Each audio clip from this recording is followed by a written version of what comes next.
Histoire du jour. Le chemin du bout du monde. Au milieu d'une épaisse forêt, il y a un village. Et dans ce village, les gens vivent contents, car le petit cantonnier leur a tracé 3 routes. Une route pour aller travailler au champ, une route pour aller à la rivière, puiser de l'eau et laver le linge, et une route pour aller à la clairière se réunir, chanter et danser les soirs de fête. Maintenant qu'il a tracé ces 3 routes, le petit cantonnier n'a plus aucun travail et il soupire en disant « Je ne sers plus à rien ». Un jour, en regardant l'eau de la rivière qui coule vers des régions inconnues, il prend une décision. « Je vais m'en aller ailleurs. D'abord, je construirai un pont par-dessus la rivière et quand je serai de l'autre côté, je tracerai une route à travers la forêt pour aller le plus loin possible, peut-être même jusqu'au bout du monde. » Il se met aussitôt au travail. Quand le pont est fini, il dit adieu à ses amis et il commence à se tailler un chemin à travers les arbres et les ronces. Il avance très lentement, mais le voyage lui plaît et il chante en travaillant. Un jour, sa pioche heurte une grosse pierre. Pendant qu'il s'acharne dessus, il entend une petite voix l'encourager. « Vas-y, vas-y, petit cantonnier, brise cette roche qui me retient prisonnière. » Le petit cantonnier demande. « Qui es-tu » La voix répond. « Une source. Le grand jaloux m'a enfermé sous cette pierre pour que mon eau ne puisse pas couler où elle veut. » Le petit cantonnier demande. « Mais qui est ce grand jaloux » La voix répond. « C'est le roi du royaume du bout du monde qui se trouve derrière la montagne de sucre et derrière la montagne de feu. Il est si jaloux qu'il a toujours peur que les gens ou les choses lui échappent. » Le petit cantonnier promet. « Je vais te délivrer. » Il pioche et il finit par briser le rocher qui retenait la source prisonnière. La source jaillit joyeusement et elle s'écrie. « Merci, merci, je te revaudrai ça !» Le petit cantonnier poursuit son chemin. Bientôt, il arrive au pied de la montagne de sucre. Elle est toute blanche et si dure qu'il a peur d'y casser sa pioche. Il s'arrête de travailler et il dit tristement.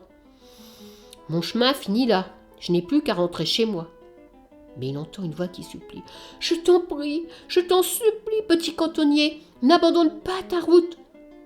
Je suis prisonnier de la montagne blanche et toi seul peux me délivrer. » Le petit cantonnier demande. « Mais qui es-tu » ? « Je suis un nuage de neige. Le grand jaloux ne supportait pas de me voir voler. Et il m'enfermait sous cette énorme montagne de sucre. » Alors le petit cantonnier a une bonne idée. Il revient sur ses pas. Il arrive près de la source et il lui dit « J'ai besoin de toi. » La source est très contente de lui rendre service et elle le suit. Lorsqu'il se retrouve devant la montagne de sucre, le petit chevalier lui demande « S'il te plaît, jolie source, fais fondre ce bloc de sucre. » Et en un rien de temps, la montagne toute dure et toute blanche est transformée en sirop. Le nuage de neige s'envole joyeusement dans le ciel en criant au petit cantonnier « Je te revaudrai ça !» Alors le petit cantonnier peut continuer sa route. Il arrive devant la montagne de feu. Elle est toute rouge et de grandes flammes s'échappent de son sommet. Le petit cantonnier regarde la montagne de feu et il dit « Cette fois-ci, je ne peux pas vraiment aller plus loin. » Il va rentrer chez lui, mais il aperçoit un aigle qui plane au-dessus de lui et qui lui dit « Fais un effort, mon garçon. Derrière cette montagne rouge, il y a le royaume du bout du monde et la plus jolie petite princesse que tu n'aies jamais vue. C'est la fille du grand jaloux. Il la tient enfermée dans son jardin et elle est si triste qu'elle voudrait mourir. » Le petit cantonnier proteste. « Mais je ne veux pas qu'elle meure, je vais essayer de la délivrer. » Il réfléchit un moment et il dit à l'aigle. « Envole-toi et va dire au nuage de neige que j'ai besoin de lui. » L'aigle revient avec le nuage de neige. Aussitôt, le petit cantonnier demande. « Petit nuage, fais tomber ta neige sur la montagne de feu. » Le nuage lâche d'un seul coup tous ses flocons sur les flammes de la montagne rouge. Cela fait des crépitements et de la fumée, puis la montagne s'éteint. Alors, le petit cantonnier se remet au travail. Il taille une route dans la montagne, il pousse des roches, il creuse des tunnels, et finalement, il arrive de l'autre côté dans le royaume du bout du monde. D'un coup de pioche, il fait sauter la barrière du jardin, et il voit la gentille princesse. À ce moment-là, le grand jaloux arrive. Il est énorme et menaçant. Le petit cantonnier est vraiment trop petit pour se battre avec lui.